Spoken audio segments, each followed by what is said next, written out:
Welcome back students. मैं पप्पू खान, 10वीं science. हम बात कर रहे थे दैनिक जीवन में रसायन के बारे में, और दैनिक जीवन में रसायन के बारे में बात करते हमने लास्ट जो टॉपिक था प्रीवियस वीडियो के अंदर वो छोड़ा था दैनिक जीवन में पीएच का महत्व। दैनिक जीवन में पीएच के महत्व के बारे में बात कर रहे थे। तो पीएच के महत्व में हमने पढ़ लिया था कि भाई हमारी जो जैविक क्रिया होती है वो उनमें पीएच का क्या महत्व होता है। दूसरा हमने पॉइंट पढ़ा था कि उदर में अम्लता होती है, उसको किस प्रकार पीएच प्रभावित करता है। तीसरा हमने पढ़ा था दंत क्षरण के बारे में पढ़ा था पीएच के बारे में, कि पीएच किस प्रकार दंत क्षरण में इम्पोर्टेंस रखता है, अपने महत्व रखता है। नेक्स्ट हम पढ़ेंगे आज कीटों का डंक। तो पहले हम बात कर लेते हैं, यहाँ पर थोड़ा सा लिख लेते हैं प्रीवियस टॉपिक्स को शॉर्ट में। पीएच का दैनिक जीवन में महत्व। दैनिक जीवन में महत्व हमने बात की थी जैविक क्रियाओं में।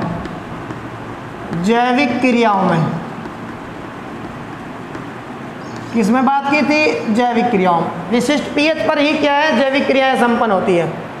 नंबर हमने 2 बात की थी उदर में अम्लता।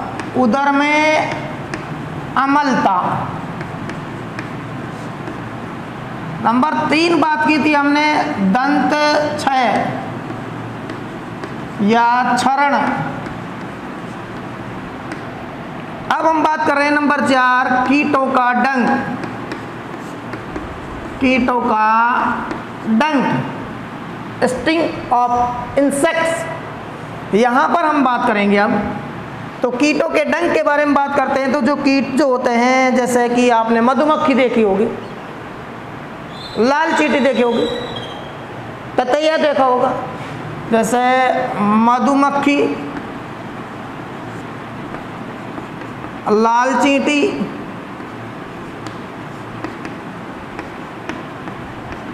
ततैया,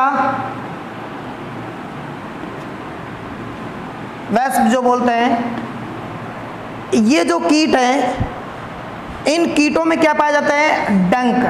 क्या पाया जाता है? डंक। और जब ये किसी व्यक्ति विशेष को काटते हैं तो डंक की सहायता से कुछ रसायन छोड़ते हैं। इसके अंदर क्या पाया जाता है? एक रसायन पाया जाता है डंक में। डंक से क्या स्रावित होता है? रसायन स्रावित होता है। क्या स्रावित होता है? रसायन स्रावित होता है। और वो जो रसायन है उसे क्या कहा गया है? मेथेनोइक अम्ल, या फिर हम कह सकते हैं फॉर्मिक अम्ल। देखिएगा बालकों, हमने अभी तक बताया आपको दैनिक जीवन में पीएच का महत्व। जैविक क्रियाओं में पीएच का महत्व है, उदर में अम्लता में महत्व है, दंत क्षय क्षरण में महत्व है। कीटों का डंक के बारे में बात करें तो कीटों में हम मोस्टली मधुमक्खी के बारे में, लाल चींटी या ततैया के बारे में बात करते हैं। तो ये जो है इनके अंदर क्या पाया जाता है? डंक पाया जाता है। और इस डंक जो है काटने के दौरान, बाइटिंग के दौरान क्या करता है? एक रसायन स्रावित करता है। उस रसायन का नाम क्या है? मेथेनोइक अम्ल या फॉर्मिक अम्ल। मेथेनोइक या फॉर्मिक अम्ल। ये वैसे तो दुर्बल प्रकृति का है, दुर्बल अम्ल है, लेकिन जैसे ही हमारी कोशिकाओं उत्तकों के संपर्क में आता है तो इससे जलन और दर्द होने लगता है। इससे क्या होता है? जलन और दर्द होने लगता है। जलन और दर्द होने लगता है। अब क्या किया जाता है कि यहां पर देखो, ये जो कीट है अपनी सुरक्षा के लिए कार्य करती है, डंक मारती है किसी जीव पर। लेकिन प्रकृति के अंदर अगर इस तरह के कोई विकल्प है हमारे पास, मेथेनोइक अम्ल या स्रावित करने वाले कोई डंक है जो कि नुकसान पहुंचा रहा है हमें, तो प्रकृति में कहीं न कहीं इसके विकल्प है, इसका कोई हमारे पास सॉल्यूशन भी होता है। तो देखिएगा, प्रकृति में एक पौधा पाया जाता है। क्या पाया जाता है? एक पौधा, और उस पौधे का नाम है ढाक। आपने सुना होगा ढाक, वही ढाक के 3 पात। ढाक कैसे लिखा जाता है? ढाक के 3 पात। ये जो ढाक का पौधा होता है ठीक है। इसकी जो पत्तियां होती है, इसकी जो पत्तियां होती हैं, पत्तियां, इनमें दुर्बल प्रकार का क्षार पाया जाता है, दुर्बल प्रकार का क्षार पाया जाता है। जैसे ही इस तरह के कीट हमारे डंक मारते हैं, हमें जलन और दर्द का अनुभव कराते हैं, तो उस दौरान प्रकृति ने हमें एक सॉल्यूशन दिया है कि ढाक के जो पौधे होते हैं उनकी पत्तियोों का अगर उस काटे हुए क्षेत्र पर रगड़ दिया जाए तो हमें तुरंत राहत मिलती है, क्योंकि ये जो क्या है दुर्बल अमल और ये क्या है दुर्बल क्षार जब आपस में क्रिया करेंगे तो एक दूसरे के गुणों को नष्ट कर देंगे और हमें क्या प्रदान करेंगे, ये राहत प्रदान करते हैं। इसके अलावा हमने ये देखा कि ये इस कीटों के डंक से काटे हुए क्षेत्र को जलन और दर्द से बचाने के लिए दुर्बल प्रकार के क्षार का उपयोग किया जाता है, और रासायनिक क्षार होते हैं जैसे कि हमने बात की यहाँ पर sodium bicarbonate, sodium bicarbonate, sodium bicarbonate. ये जो सोडियम बाइकार्बोनेट इसका सूत्र होता है NaHCO3, सोडियम हाइड्रोजन कार्बोनेट बोलते हैं इसको, क्या बोलते हैं, सोडियम हाइड्रोजन कार्बोनेट। ये क्या है दुर्बल क्षार, क्या है ये दुर्बल क्षार। तो कीटों के द्वारा जो डंक ग्रस्त क्षेत्र है उस पर अगर सोडियम बाइकार्बोनेट लगा दिया जाए तो हमें राहत मिलती है, सूजन में भी कमी आती है और दर्द में भी क्या होती है, कमी आती है। तो ये हमारे पास कीटों के डंक से संबंधित हमारे पास क्या है, पीएच का एक महत्व है। अब हम बात करेंगे नेक्स्ट अम्ल वर्षा, बहुत बहुत इंपॉर्टेंट टॉपिक है अम्ल वर्षा। अम्ल वर्षा एसिडिक रेन जो होती है, होता क्या है इसके अंदर, एसिडिक रेन के अंदर, अम्ल वर्षा के अंदर बरसात के दिनों में शुरुआती जो बरसात होती है, शुरुआती जो बरसात होती है वो होती है हानिकारक बरसात होती है जीव जंतुओं के लिए, पौधों के लिए भी, इन पौधों के लिए भी कैसी होती है, हानिकारक होती है। शुरुआत में जो बरसात होती है क्यों होती है हानिकारक, उसके हम कारण बताते हैं आपको। कारण ये है कि भाई जब बरसात नहीं हो रही होती है तो उस दौरान वायुमंडल में बहुत सारे प्रदूषक गैसें पाई जाती हैं। उन प्रदूषक गैसों के अंदर सल्फर के और नाइट्रोजन के ऑक्साइड उपस्थित होते हैं। किसके ऑक्साइड उपस्थित होते हैं, सल्फर और नाइट्रोजन। तो हम नेक्स्ट जो हम बात कर रहे थे, कौन सा हमारे पास पॉइंट था, जैविक में। उसके बाद हमने बात की तो उदर के अंदर, दंत के अंदर, कीटों के डंक के अंदर। 5वें नंबर पर हमारे पास कौन सा था, हमारे पास अम्ल वर्षा, अम्ल वर्षा, एसिडिक रेन। बहुत अच्छा कॉन्सेप्ट है ये। वायुमंडल में क्या पाए जाते हैं, वायुमंडल में विभिन्न प्रकार की गैसें पाई जाती हैं, जिनमें सल्फर के ऑक्साइड्स, नाइट्रोजन के ऑक्साइड,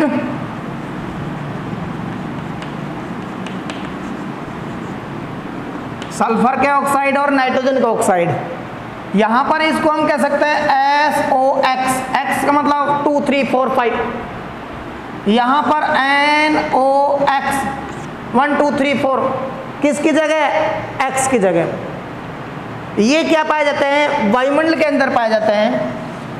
जब बरसात होती है तो बरसात का जो जल होता है इन ऑक्साइड के संपर्क में आता है, और इन ऑक्साइड के संपर्क में आने के पश्चात क्या बना लेता है, अम्ल बना लेता है। इन ऑक्साइड के संपर्क में आने के पश्चात क्या बना लेता है, अम्ल बना लेता है। किसकी उपस्थिति में, तड़ित चालित की उपस्थिति में। बिजली कड़कती है ना, तो बिजली कड़कने के दौरान क्या मिल जाती है, हीट मिल जाती है, टेम्परेचर मिल जाता है, और पानी बरसात के रूप में बादलों से बरस रहा है, और ऊपर से ये गैसेज हैं, ये आपस में परस्पर मिलकर क्या बना लेती है, अम्ल बना लेती है। कैसे बना लेती है, देखो SOX प्लस H2O क्या बना लेती है, H2SO4, और इधर NOX प्लस H2O ये क्या बना लेती है, HNO3। देखो ये तो है सल्फर के ऑक्साइड, और ये क्या है, वर्षा जल।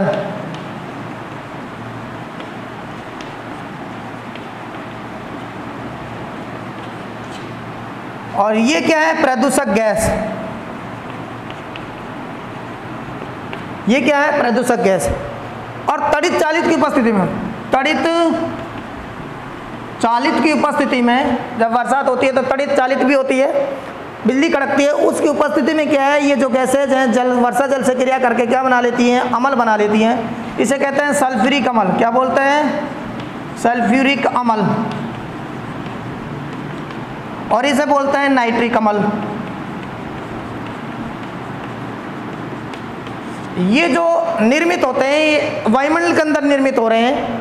अब ये निर्मित होने के पश्चात वर्षा जल के साथ नीचे गिरते हैं, जमीन पर गिरते हैं। जमीन पर गिरने पर ही क्या है, वे फसलों पर गिरते हैं, पेड़ पौधे वनस्पतियों पर गिरते हैं, जीव जंतुओं की त्वचा पर गिरते हैं। तो उनकी त्वचा के लिए हानिकारक होते हैं, पेड़ पौधे की पत्तियों के लिए हानिकारक होते हैं। चूंकि ये एसिड है, और इस एसिड भी कैसे है, ये स्ट्रॉन्ग एसिड है। ये कौन सा एसिड है, ये स्ट्रॉन्ग एसिड है, प्रबल अम्ल है। और प्रबल अम्ल बड़े खतरनाक होते हैं। जैसे जीव जंतु और पेड़ पौधे के संपर्क में आते हैं तो उनको ये क्या करते हैं, नुकसान पहुंचाते हैं, उनके ऊतकों को क्षति पहुंचाते हैं। तो इस प्रकार की जो बरसात होती है उस बरसात को क्या कहते हैं, एसिड रेन कहते हैं। आपको एडवाइज किया जाता है ये कि जब मानसूनी दौर के दौरान, गर्मी के दिनों में जब शुरुआती बरसात होती है, उस शुरुआती बरसात के दौरान कभी भी भीगना नहीं चाहिए या नहाना नहीं चाहिए, क्योंकि शुरुआती बरसात के अंदर अम्ल की मात्रा पाई जाती है और वो अम्ल हमारे शरीर की स्किन पर जब संपर्क में आता है तो स्किन डिजीज उत्पन्न करता है, त्वचा संबंधी रोग उत्पन्न कर देता है। तो ये हमारे लिए क्या होता है, हानिकारक होता है। तो इस प्रकार ये जो एसिड रेन है, ये एसिड रेन क्या करेगी आगे चलकर, ये तो सामान्य बात हुई। अब वनस्पतियों को कैसे प्रभावित करती है ज़्यादा है, ये मृदा की प्रकृति को प्रभावित करती है। मृदा की प्रकृति बोले तो पीएच, मृदा की पीएच को प्रभावित करती है। जब अत्यधिक मात्रा में अम्ल बरसात होती है, एसिड रेन होती है, तो मृदा की जो पीएच होती है वो क्या हो जाती है, कम हो जाती है, जिससे क्या हो जाता है, अम्लीय मृदा बन जाती है। पीएच क्या हो जाती है, कम, और कम होगा तो मृदा कैसे बन जाएगी, अम्लीय। और अम्लीय मृदा में वनस्पति जो है, वनस्पति जो है वो वृद्धि नहीं करेगी, वृद्धि नहीं कर पाएगी। तो इस प्रकार अम्लीय वर्षा क्या है, वनस्पतियों के लिए हानिकारक होती है, मृदा के लिए हानिकारक होती है, और जीव जंतुओं के लिए भी क्या होती है, हानिकारक होती है। तो इस प्रकार हमने पीएच का महत्व देखा अम्ल वर्षा के रूप में। और अब हम बात करेंगे नेक्स्ट टॉपिक जो है हमारे पास, दैनिक जीवन में कुछ उपयोगी यौगिकों के बारे में डिस्कस करेंगे। वन बाय वन हम इनके बारे में बात करेंगे, उनके नाम बात करेंगे, उनका रासायनिक नाम क्या है, उनका रासायनिक सूत्र क्या है, उनकी बनाने की विधि क्या है, उनके गुण क्या हैं और उनके उपयोग क्या हैं। तो 4-5 पॉइंट्स हैं, इनके बिहाफ पर हम बात करेंगे। कुछ महत्वपूर्ण यौगिक जो कि हमारे दैनिक जीवन में काम आ रहे हैं उनके बारे में डिस्कस करेंगे वन बाय वन। दैनिक जीवन में उपयोगी कुछ यौगिक, इसके बारे में हम बात करेंगे। नंबर 1 बात करें सोडियम क्लोराइड। सोडियम क्लोराइड रासायनिक नाम क्या है, सोडियम क्लोराइड। सामान्य नाम क्या है इसका, साधारण नमक। साधारण नमक, रसोई में जो नमक यूज किया जाता है ना वो साधारण नमक। सूत्र क्या है इसका, NaCl, सोडियम क्लोराइड।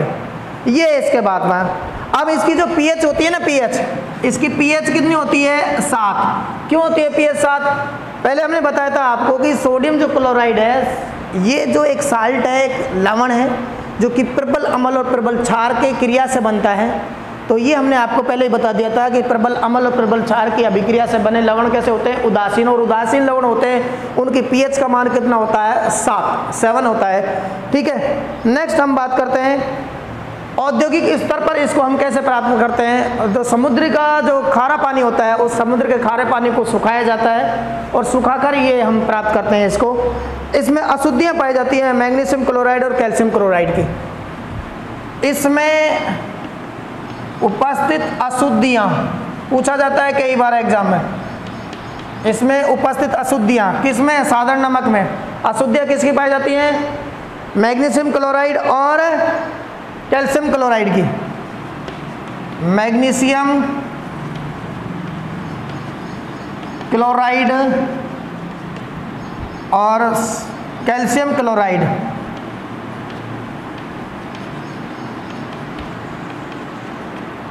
इसको बोलते हैं MgCl2, इसको बोलते हैं CaCl2। मैग्नीशियम क्लोराइड और कैल्शियम क्लोराइड की क्या पाई जाती है? इसके अंदर अशुद्धियां पाई जाती हैं। खास बात यह है। अब हम बात कर लें शुद्धिकरण कैसे किया जाता है इसका। शुद्धिकरण करने के लिए क्या किया जाता है? यहां पर शुद्धिकरण की बात करें, प्यूरिफिकेशन,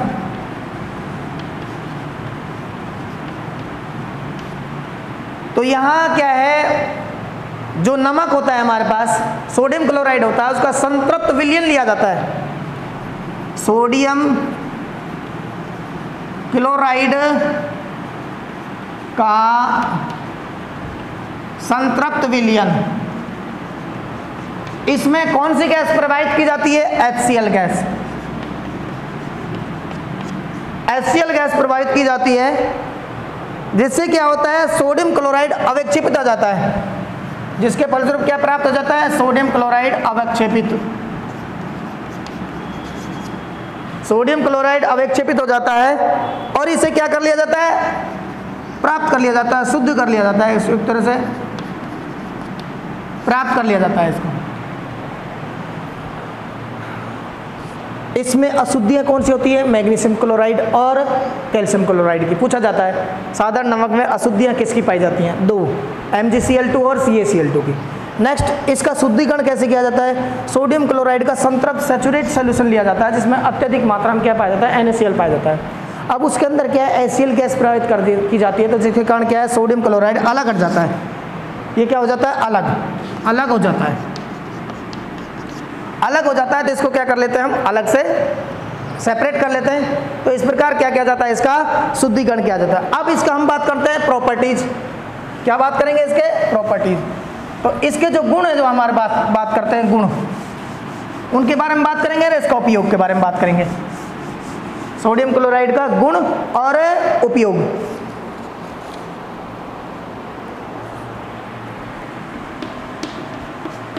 गुण, तो ये क्या है? एक श्वेत क्रिस्टल है। क्या है ये? श्वेत ठोस पदार्थ है। श्वेत ठोस पदार्थ। अरे देखा होगा आपने, नमक कैसा होता है? श्वेत ठोस पदार्थ है। इसका गलनांक जो होता है उच्च होता है। इसका गलनांक उच्च बोले तो 108 डिग्री केल्विन, सॉरी 108 नहीं, 1081,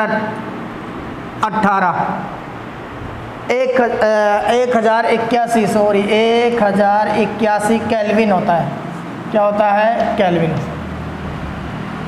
उच्च गलनांक होता है इसका। कितना गलनांक होता है? गलनांक का मतलब होता है वह टेम्परेचर जिस पर कोई पदार्थ जो है गलने लगता है, पिघलने लगता है, वो क्या कहलाएगा? गलनांक कहलाएगा। तो इसका गलनांक क्या होता है? 1081 केल्विन होता है। नेक्स्ट, इसका जो जलीय विलयन है वो क्या होता है? आयनित हो जाता है, या कह सकते हैं यह जलीय विलयन में आयनित हो जाता है।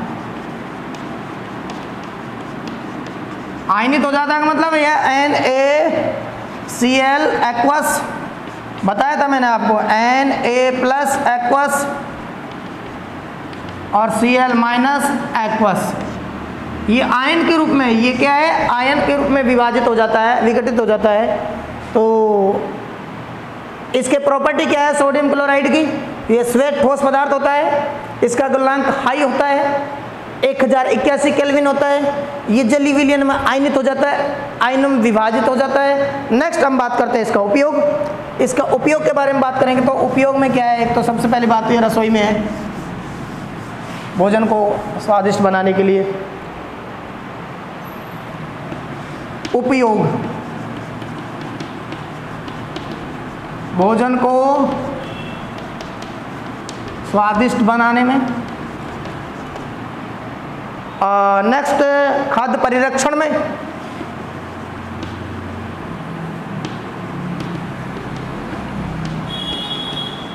फूड प्रिजर्वेशन में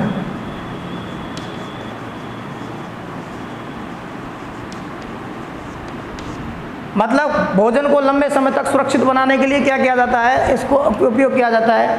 आपने देखा होगा तो अचार और मुरब्बे होते हैं ना, अचार मुरब्बा, अचार के बारे में बात करें तो अचार में अधिक नमक रखा जाता है। क्यों रखा जाता है? ताकि अचार खराब ना हो, लंबे समय तक सही बना रहे। इसके अलावा हिमीकरण मिश्रण में,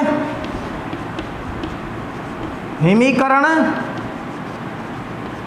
मिश्रण में जो बर्फ होती है, बर्फ जमाने में काम में किया जाता है इसका, बर्फ जमाने में फ्रीजिंग में इसका उपयोग किया जाता है, ठीक है, हिमीकरण मिश्रण के रूप में। और नेक्स्ट इसका उपयोग है NaOH बनाने में,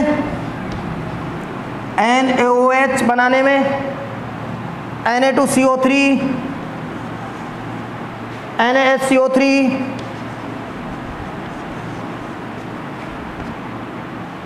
और विरंजक चूर्ण, विरंजक चूर्ण बोले तो CaOCl2 बनाने में। किसमें उपयोग किया जाता है इसका? भोजन को स्वादिष्ट बनाने में किया जाता है, खाद्य परिरक्षण में किया जाता है, हिमीकरण मिश्रण के रूप में किया जाता है, सोडियम हाइड्रोक्साइड है, सोडियम कार्बोनेट है, सोडियम हाइड्रोजन कार्बोनेट या सोडियम बाइकार्बोनेट, और विरंजक चूर्ण बनाने में इसका उपयोग किया जाता है। किसका उपयोग किया जाएगा? सोडियम क्लोराइड का। तो हमने अभी इस प्रकार सोडियम क्लोराइड के बारे में क्या बात की? सोडियम क्लोराइड का सामान्य नाम साधारण नमक, सूत्र NaCl, सोडियम क्लोराइड। pH इसकी क्या होती है? 7 होती है, उदासीन होता है नेचर में ये, ठीक है। आगे हमने बात की थी इसकी कि इसका अशुद्धियाँ क्या पाई जाती है, इसके अंदर अशुद्धियाँ होती है मैग्नीशियम क्लोराइड और कैल्शियम क्लोराइड की। इसका शुद्धिकरण कैसे किया जाता है? जो समुद्री जो पानी होता है उससे प्राप्त किया जाता है। वैसे तो इसको, इसकी मेथड क्या है, बनाने की मेथड क्या है? समुद्री जो खारा पानी होता है उसको सुखाया जाता है वाष्पीकरण क्रिया द्वारा और नमक प्राप्त किया जाता है। लेकिन इसका शुद्धिकरण कैसे किया जाता है? शुद्धिकरण के लिए क्या किया जाता है? NaCl का संतृप्त विलयन लिया जाता है, उसमें HCl गैस प्रवाहित की जाती है। HCl गैस प्रवाहित करने पर क्या है? NaCl अवक्षेपित हो जाता है, अलग हो जाता है, और उस अलग को हम क्या कर लेते हैं? सेपरेट कर लेते हैं, अलग कर लेते हैं, उसको अलग करके सोडियम क्लोराइड प्राप्त कर लिया जाता है। अब इसके गुण के बारे में बात की थी हमने, तो ठोस होता है, श्वेत ठोस होता है इसका, ठीक है। गलनांक हाई होता है, 1081 केल्विन होता है। इसके अलावा हम बात करते हैं अत्यधिक विलय होता है, ये जल में अत्यधिक विलय होता है, आयनी जल में आयन में विभाजित हो जाता है। ये उपयोग के बारे में भी अब डिस्कस कर ही रहते हैं हम यहाँ पर, भोजन को स्वादिष्ट, खाद्य परिरक्षण, हिमीकरण के रूप में, और ये सारे कंपाउंड से इनको बनाने में इसका उपयोग किया जाता है। नेक्स्ट हम बात करेंगे सोडियम हाइड्रोक्साइड के बारे में बात करेंगे। नेक्स्ट है हमारे पास सोडियम हाइड्रोक्साइड। दूसरा कंपाउंड क्या है हमारे पास? Sodium hydroxide. Sodium hydroxide, sodium hydroxide, सूत्र क्या है इसका? NaOH। बनाने की विधि क्या है इसकी? बनाने की विधि बहुत इंपॉर्टेंट विधि है ये, बनाने की विधि देखेगा। जो सोडियम क्लोराइड होता है ना, सोडियम क्लोराइड, उसका जलीय विलयन के अंदर, उसका जलीय विलयन का वैद्युत अपघटन कराया जाता है। इसके अंदर क्या किया जाता है? सोडियम क्लोराइड का जलीय विलयन का वैद्युत अपघटन कराने पर क्या प्राप्त होता है हमें? सोडियम हाइड्रोक्साइड प्राप्त होता है। सोडियम क्लोराइड के जलीय विलयन का वैद्युत अपघटन कराने पर क्या प्राप्त होता है? Sodium hydroxide.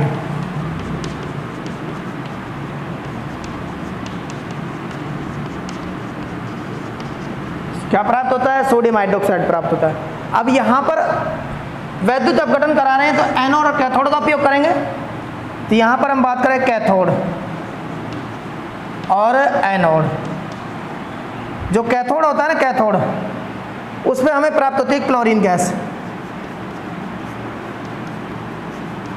और एनोड पर प्राप्त होती है हाइड्रोजन गैस।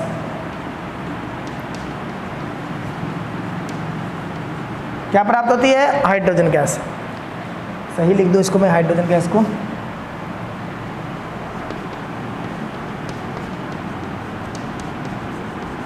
कैसे रिएक्शन होती है देखेगा। ये हमारे पास अभी हमने बात की NaCl, एक्वस जलीय विलयन, बोले तो यहाँ पर है H2O, ठीक है ना। इसका जलीय विलयन है। इस जलीय विलयन का क्या किया? वैद्युत अपघटन किया। वैद्युत अपघटन, वैद्युत अपघटन किया। वैद्युत अपघटन के अंदर हमने देखा यहाँ पर क्या बना, प्राप्त हुआ NaOH, एक्वस में प्राप्त हुआ है, plus Cl2 plus hydrogen gas प्राप्त हो रही है। ये देखेगा अब यहाँ पर इस तरह से हमारे पास ये प्राप्त हुआ है। तो यहाँ अगर हम बैलेंस करके देखें तो 2 लगा दे, इधर ये लगा दे, ठीक। अब ये प्रक्रिया हो रही है हमारे पास। तो ये तो हमारे पास कहाँ हो रही है? कैथोड पर। किस पे प्राप्त हो रही है? कैथोड पर। और ये कहाँ प्राप्त हो रहा है? एनोड पर। किस पे प्राप्त हो रहा है? एनोड पर। अब चूंकि इस अभिक्रिया के दौरान क्या हमारे पास क्षार प्राप्त हो रहा है और क्लोरीन गैस प्राप्त होती है। क्या प्राप्त हो रही है? क्लोरीन गैस प्राप्त हो रही है, क्षार प्राप्त हो रहा है। इसलिए इस अभिक्रिया को क्या कहते हैं? क्लोर क्षार अभिक्रिया भी कहते हैं। क्या कहते हैं? क्लोर क्षार अभिक्रिया। क्या बोलेंगे इसको? क्लोर क्षार अभिक्रिया भी कहते हैं। देखिएगा, अगेन रिपीट कर रहा हूं मैं आपको। इसकी बनाने की विधि क्या है? बनाने की विधि में क्या है? सोडियम क्लोराइड का जलीय विलयन का वैद्युत अपघटन कराया जाता है। इस वैद्युत अपघटन के फलस्वरूप क्या प्राप्त होती है हमें? एनोड पर हमें क्या प्राप्त होता है? Hydrogen gas. और कैथोड पर क्या प्राप्त होती है? Chlorine gas. और इसके अलावा क्या प्राप्त होता है हमें? सोडियम हाइड्रोक्साइड प्राप्त होता है। सोडियम हाइड्रोक्साइड एक प्रकार का क्षार है, ये क्लोरीन गैस है। दोनों निर्मित हो रहे हैं, क्षार और क्लोरीन गैस, इसलिए इसे क्या कहते हैं? क्लोर क्षार अभिक्रिया भी कहा जाता है, ठीक है। क्वेश्चन ऐसा पूछा जाता है, क्लोर क्षार अभिक्रिया के दौरान एनोड और कैथोड पर कौन कौन सी गैस प्राप्त होती है? इंपॉर्टेंट क्वेश्चन बनता है ये। तो एनोड पर कौन सी गैस प्राप्त हो रही है? Hydrogen gas. और कैथोड पर कौन सी गैस प्राप्त होती है? क्लोरीन गैस प्राप्त होती है। अब नेक्स्ट हम बात करेंगे इसके बारे में, इसकी गुण। किसके बारे में बात करेंगे? इसके गुण और उपयोग के बारे में बात करेंगे, ठीक है। तो उसको हम बोर्ड को मिटा देते एक बार। सोडियम हाइड्रोक्साइड के गुण। सोडियम हाइड्रोक्साइड के गुण के अंदर बात करते हैं तो ये कैसा होता है भाई? श्वेत चिकना ठोस होता है। श्वेत चिकना ठोस पदार्थ। नंबर 2, इसका गलनांक।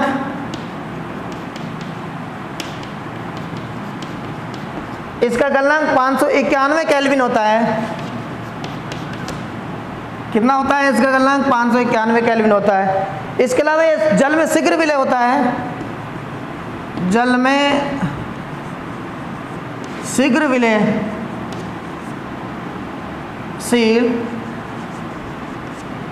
नेक्स्ट बात करें, जल में आयनित हो जाता है। आयनित हो जाता है। आयनित होने का मतलब क्या है? NaOH aqueous, Na plus aqueous और OH माइनस एक्वस। तो ये आयनों में विभक्त हो जाता है, ठीक है। और एक प्रबल विद्युत अपघटक की तरह कार्य करता है। प्रबल वैद्युत अपघटक की तरह कार्य करता है। प्रबल वैद्युत अपघटक की तरह कार्य करता है ये। तो ये इसकी क्या हो गई? प्रॉपर्टी हो गई। अब हम बात करेंगे इसको उपयोग। इसके उपयोग के बारे में बात करेंगे। तो उपयोग में हम लिख देते हैं इसको,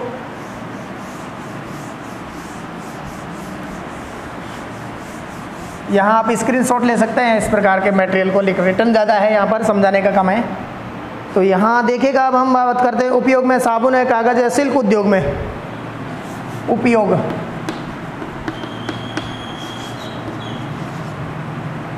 साबुन, कागज, सिल्क उद्योग में किया जाता है। कास्टिक सोडा है ना, इसलिए इसका उपयोग किया जाता है। बॉक्साइड के धातुक्रम में इसका उपयोग किया जाता है। बॉक्साइड के धातुक्रम में उपयोग किया जाता है। बॉक्साइड पता है एल्युमिनियम का अयस्क है। किसका अयस्क है? एल्युमिनियम का। और एल्युमिनियम के शुद्धिकरण में किसका उपयोग किया जाता है? सोडियम हाइड्रोक्साइड का उपयोग किया जाता है। नंबर 3 बात करें तो यहाँ पर हम बात करें पेट्रोलियम का शोधन में उपयोग किया जाता है। इसका पेट्रोलियम के शोधन में उपयोगी। नंबर 4 की बात करें तो यहाँ पर वसा और तेलों के निर्माण में उपयोगी होता है। वसा एवं तेल के निर्माण में किया जाता है। वसा तेल के निर्माण में, साबुनीकरण के निर्माण में भी होता है, साबुन के निर्माण में भी यहाँ पर है ना। और प्रयोगशाला अभिक्रमक के रूप में, प्रयोगशाला अभिक्रमक के रूप में देखिएगा। अगेन रिपीट कर रहा हूँ, सोडियम हाइड्रोक्साइड का जो उपयोग है साबुन उद्योग में, कागज उद्योग में, सिल्क उद्योग में किया जाता है। नेक्स्ट बॉक्साइड के धातुक्रम में किया जाता है, मेटलर्जी के अंदर किया जाता है, यानी कि एल्युमिनियम के शुद्धिकरण में किया जाता है। पेट्रोलियम के शोधन में किया जाता है, पेट्रोलियम का शोधन किया जाता है, पेट्रोलियम के विभिन्न घटकों को अलग करने में किया जाता है। वसा और तेल के निर्माण में किया जाता है। इसको भी प्रयोगशाला में रिएजेंट के रूप में काम में लिया जाता है। प्रयोगशाला में विभिन्न प्रकार के जो प्रयोग किए जाते हैं, एक्सपेरिमेंट किए जाते हैं, वहाँ पर भी एक रिएजेंट के रूप में, अभिक्रमक के रूप में इसका उपयोग किया जाता है। तो इस प्रकार ये हमारे पास सोडियम हाइड्रोक्साइड के उपयोग है। अब नेक्स्ट हम जो बात करेंगे वो आगे अगले वीडियो के अंदर अन्य दैनिक जीवन में उपयोगी पदार्थ हैं, जैसे कि विरंजक चूर्ण है, बेकिंग सोडा है, धावन सोडा है और प्लास्टर ऑफ पेरिस। इनके बारे में डिस्कस करेंगे नेक्स्ट वीडियो के साथ। ओके, ठीक।